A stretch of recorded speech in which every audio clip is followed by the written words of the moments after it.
Hello Libra, great to have you here. My name is Shona. Today's reading is a general love forecast. As always, take the messages that resonate and release anything that doesn't. Don't forget to like and subscribe to stay connected with upcoming readings. Let's see what's headed your way, Libra.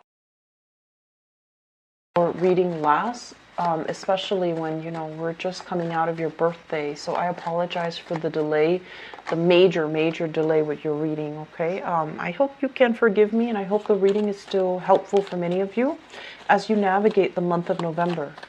I feel like the keyword, the theme for this month is it's a two-way street. Everything is a two-way street. Relationships, work, it's an equal exchange of energy. Whatever we put in is what we're going to get out. If we choose to coast, we're going to shortchange ourselves, by the end of the day or at the end of our lives. Or if we choose to take it easy and just coast and not put our all into something, we're going to start to see that one thing, it's just never going to bear fruit. So I feel like for you, it's a two-way street.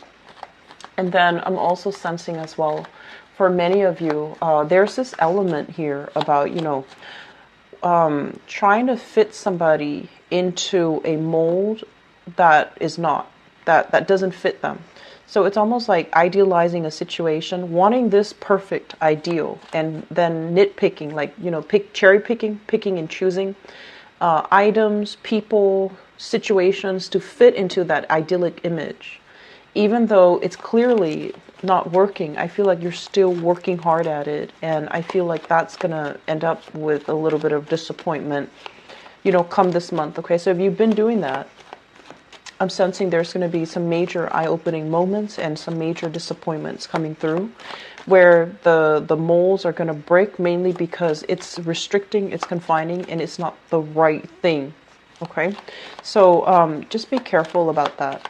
I'm sensing for some of you too, it's almost like in the work front, I feel like you're working under somebody, or somebody is like always looking at you or looking at your work and appraising you. So it's like somebody who's measuring what you're doing or observing what you're doing, and then they take like notes. It could be mental notes, or it could be like physical notes. They're evaluating you, they're judging you, they're grading you.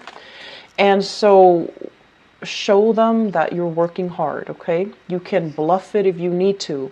Make sure you're constantly doing something, okay? So don't just sit back and, chit-chat with coworkers or prevent coworkers from doing their work, because all of these things are being noted by that person. I feel like for some of you, that person is a darker skin, someone who's very stoic, like someone who's very quiet. They're very unassuming, but they're smart, and they're going to be looking at your progress. They're going to see if you're slacking off, and they're going to monitor everything, like obsessively monitor everything that you're doing. So you need to, show them how serious you are about your job. You need to show them what you're doing. You need to, keep running around, keep yourself busy so that it reflects well on your performance, because I feel like things that you're doing are being heavily, noted. Okay, so that's just coming in as a warning, especially for those of you who are going through some type of preliminary training period or probationary period at your work, or you're doing a trial for something and somebody's really judging your performance. I'm also feeling as well when it comes to relationships, and going back to relationships, it's almost like I'm feeling, something, there's something that you're dissatisfied with, okay? And instead of just admitting it to yourself, like, is this all? Is this the right relationship partner for me? Is this like the be all and end all? Am I going to be satisfied, content, 100% happy with this person? I feel like you have some doubts. I feel that you have some doubts. And I feel like these doubts are growing. It's like snowballing day by day. And I feel like you're still at a point where you're kind of like in self-denial. And you're just like, oh, it's fine. It'll work. We'll get married and things will be better. Or we'll have children and then things will be better. Or we'll move in together and things are going to be better. Well, not really. Mainly because if we are in confined space with another person, like, is sharing space, let's sharing living quarters, living together. And then on top of that, if we bring another child into the picture or another person into the picture, the relationship, it needs to be strong first before it can withstand these important milestones. So I feel like there's some things that you need to be really honest with yourself about. There's some things that you're kind of starry-eyed, you're idealistic about, and I feel like deep down in the back of your mind, it's nagging at you. And this is the month where you need to set the record straight, where you need to, be a little bit more honest with yourself, I feel. And I feel like, the past few times that I've done readings for you, things are, it just feels like I'm being harsh, but I'm not. I feel like, there are a lot of things that you're kind of on the fence about. And there are a lot of things that you really need to be very, very decisive about. And this process about should I or shouldn't I, it's taking up so much of your time, and it's really preventing you from making any type of concrete actions. So I see a lot of, loss of momentum in this spread already. And so they're really telling you, where am I lying to myself? What do I need to do so that I can, just move ahead, so that I can be free, so I can be a lot more happy, so I can even start over. So I feel like there are major readjustments that you're afraid to make. And that's okay. We still have, another month of this year left in December. So hopefully things will change around or turn around for the better. And hopefully you will be inspired and you will feel like it's the right time to make this move, okay? So let me talk about this first. And it's something that needs to be discussed heavily, okay? This is a family here. So whenever we have multiple cards, court cards of the same suit, it's usually some type of a family situation, okay? So we have here Knight of Wands, somebody who's being very, very reckless, evasive with their responsibilities. They kind of go through life as an adrenaline junkie, act first, ask questions later. We have the Queen of Wands, which is like the matriarch of the family, somebody who's trying to settle down, trying to stabilize his or her life, trying to do the right thing, trying to take care of everybody. And then we also have here the Page of Wands, which is like a younger energy that's very attention-seeking, gets into trouble, evasive when it comes to responsibilities, and somebody who's not very truthful. There are some family issues creeping into the picture for this month. If you have family members that are fire signs, so Sagittarius, Aries, Leo, Sun, Moon, or Rising, but either way, I feel like this is a family situation where he says this, she says this, and then we don't really know who to trust. And I also feel like for some of you, there is, it feels to me like there is either a patriarch or a matriarch at stake who's trying to decide, who has some money, and they're trying to decide, they might have inheritance, they might have physical property, like assets, cars, houses, land, stocks, bonds, and then they might have just actual physical money, and they're trying to decide among their children, who should I give this money to? And I feel like everyone is scrambling for this one person's attention. And this one person is thinking more about the younger generation. So for example, if it's a grandma that you're dealing with and you're just like, why did she just overlook me? Did she not like me? It's not because of that. It's because she's thinking more about the younger kids and whether or not they have enough. So I feel like there is this energy here about everybody scrambling for a fixed piece of the pie, and it can create a lot of tension in the relationships between the children. It can create a lot of tension in the relationship between that family dynamics. So I do see a lot of people in blended families dealing with step parents, step siblings, step children, and they're misbehaving, right? But people are misbehaving, but it's almost like your role, because it's complicated, with blended families, Everyone's role is very, it's not clearly defined. So on the one hand, you feel like I should do this, I should, put these people in their place, but you feel like it's not really your place and you don't want to step on anybody's toes. And then likewise, you could be a father, dealing with rambunctious children. And I'm sensing there's also, movement, like wanting to change house, wanting to change location, wanting to do all of these things, but you might have, shared custody and you can't really make a move. So it's very frustrating. It's very family oriented, and the family unit is incredibly unstable. It seems like there are too many people involved, too many mothers, too many children, too many fathers, too many too much energy contained in a very, very small environment.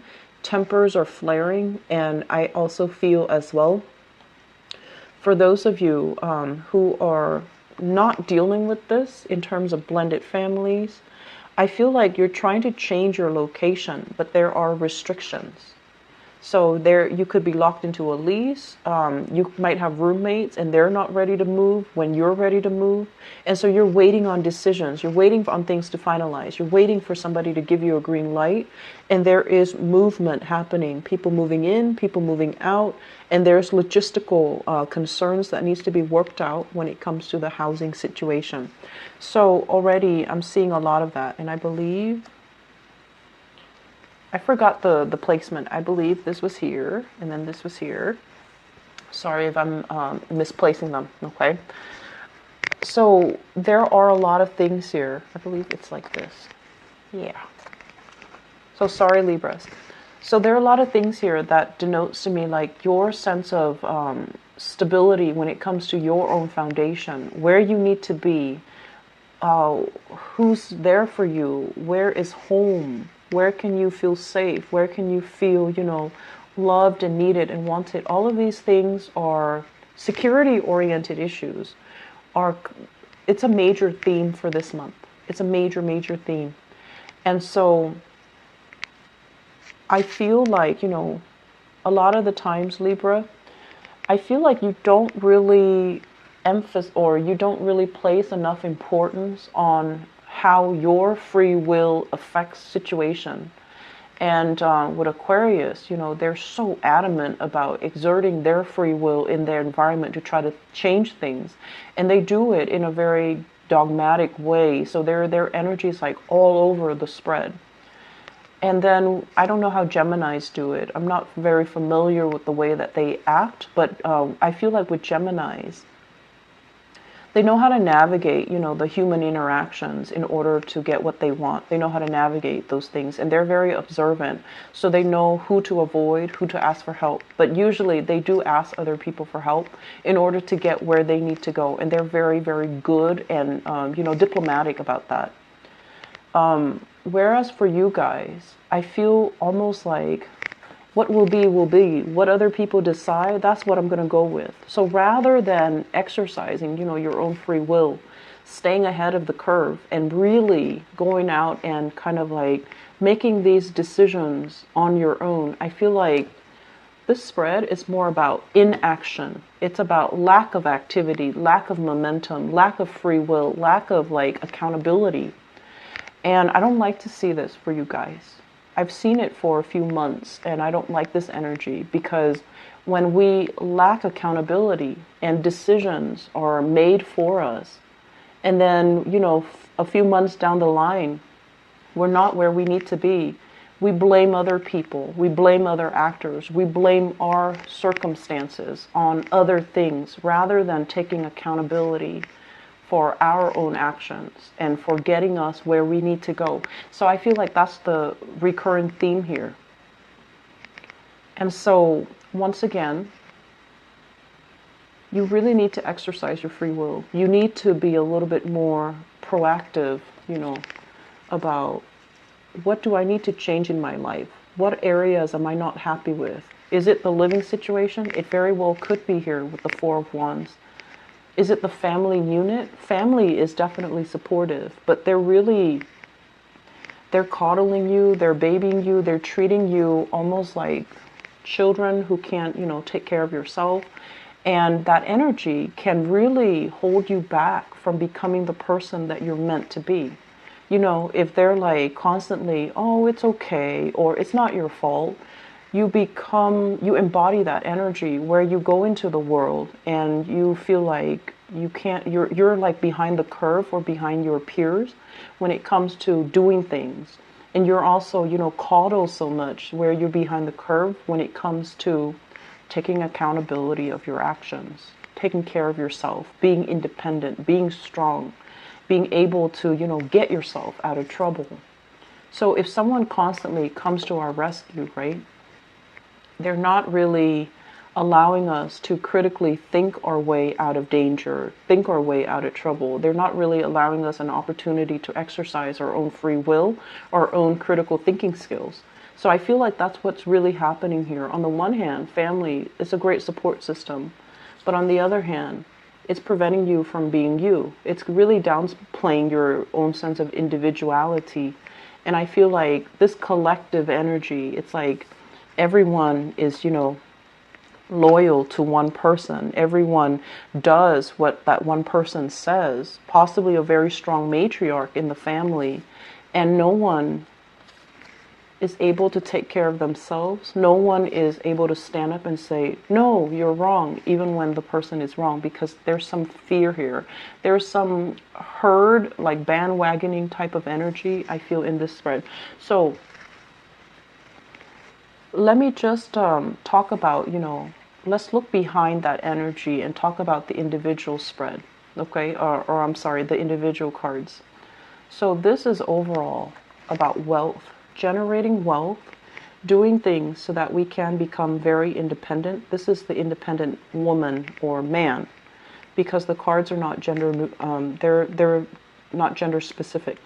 So this is kind of like, what can we do in order to create wealth for ourselves, in order to be independent, to be able to take care of ourselves, to be able to, have the leisure time and not be a slave to money, not be so insecure about our job, where our job is going to take us, whether or not we're going to lose our job. And when it shows up in the reverse position, I feel like you're at a point where you understand how important it is. You're looking at other people that have all of these things, that have that stability. And you're just like, I want to be like that. And you're also looking at people who are very, very materialistic. They have a lot of wealth. They have a lot of prosperity, but they're not very happy. And so you're looking at both sides of the story or both sides of the equation, and you're just like, how do I reach that middle ground? How do I have enough without being a slave to money? So I feel like there are major themes here about, wanting to be self-employed, wanting to really looking into how can I make money work for me? How can I, have control over the work that I do so that I'm not constantly under somebody's supervision, somebody else's watch, and I'm not able to exert my independence. So I feel like many of you are flirting with big ideas here about, self-employment, which is very, very good. I feel like the problem, though, coming into the picture is the Page of Wands. People telling you that you can't really do it, like the naysayers. But also, it almost seems to me like whatever it is, whatever plans you have, whatever thing that you're trying to implement, the market seems to me to be saturated with the same people, the same industry. It feels to me like there are too many players. How am I going to be able to stand out? And so one thing you might want to look into, and I know I say this a lot in the readings, and it seems like very flippant, but I don't mean it to be flippant. Change your geographical location. If this is something you're passionate about and you feel like you have something to offer, but the market where you are in your vicinity is just saturated, change your location. Figure out where you can go so that you have that little pocket where you can make it your own. If you strongly feel you have something to offer, take the steps, be a little bit daring, be a little bit gutsy, and take that first step, because I feel like You're contemplating, but you're not, thinking, but you're not really making a move here. And you do have some good ideas. You do have some good ideas. What comes through here with the Seven of Swords is I do feel like there has been some type of evasive energy when it comes to your work environment. It's under a Pentacles card, okay? Some people might have recently left the work environment and they left with a lot of unanswered questions. They left with a lot of cases, workloads hanging. They left with a lot of unanswered questions. They left mainly because they saw all the inefficiencies in the work environment, and you're kind of wondering, like, well, why did they leave? If they left, I feel like it's somebody that you really looked up to, you really admired. And I have here a fire sign. So this is a Sagittarius, an Aries, or a Leo, Sun, Moon, or Rising. Someone spirited, someone fair, someone who's has a really good heart, helps you when you need help, someone who doesn't abuse their power. So I feel like you had a coworker or a supervisor or somebody that you really admired, and they left mainly because they're not happy. They have a lot of skills. They have a lot of other things that they can do. So I feel like they're scanning the horizon and they're looking for more. And so their presence left a little bit of a vacuum, and it also makes you feel like, well, if they left, maybe I should leave too. But you also have to understand, their reason for leaving is going to be different from you. So if you're following in their footsteps and trying to, create an opportunity for yourself to leave, is that really the right thing to do? Do we follow in other people's footsteps, or do we carve a path for ourselves? Okay. So I feel like they left because of some things that they anticipate will happen in the future. And you're trying to figure out what that is. And so you're feeling very, very unstable in the current work environment. And then on top of that, if you have currently a very strong supervisor who's like monitoring your every step, and they're seeing you like this, rather than, building wealth, they're seeing you like this, where you're not focused, you're scattered, or you're not really contributing equally the same way that other people are contributing. You want to be very careful, okay? So I feel like you have a no-nonsense type of a supervisor or a new boss in the picture, and they're taking notice of everything. So what I mentioned before.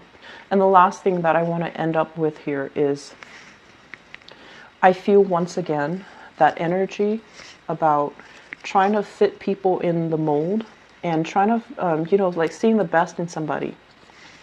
Someone who's not right for you, who's a little bit flaky, not as dependable. They're very sexy and exciting, and they can be, a source of excitement in your life. But I feel like you're trying to put them into a mold. You're trying to fit them into this group, this category where they don't really belong. And they're not going to stay around forever. So I feel like there's this cycle about you going back to it and then being sorely disappointed, and also growing a little bit resentful of the other person, but they didn't ask to be put in that position. So there are a lot of things here that we need to really re-examine, and I feel like it's a lot deeper than the surface. And I also feel like this collective energy, is it really hurting you, or is it appropriate for you? On the one hand, it brings about harmony, and it brings about people, it brings about friendships, and everyone's on the same page. But is it also hindering your individual development? Is it also hindering your ability to think and act on your own? Because I feel like that's what's happening. So don't worry about what other people expect from you. Try to do the right thing. Don't try to appease other people. Do what you want and stand up for what you believe in. Okay? So I'm going to leave it at that. And I was telling the other sign, Libras, I'm so sorry for the delay with your reading. I had to move, and it's a last minute move that I didn't anticipate. So I had a lot of things on my plate, and that's why the reading is late. I'm not going to do the mid-month reading. I'm going to try to conserve energy and, try to publish. Reading is helpful, okay? And I apologize if it sounds a little bit harsh. I just feel like there are a lot of things here that we solve, and I'll talk to you guys next month. Bye-bye.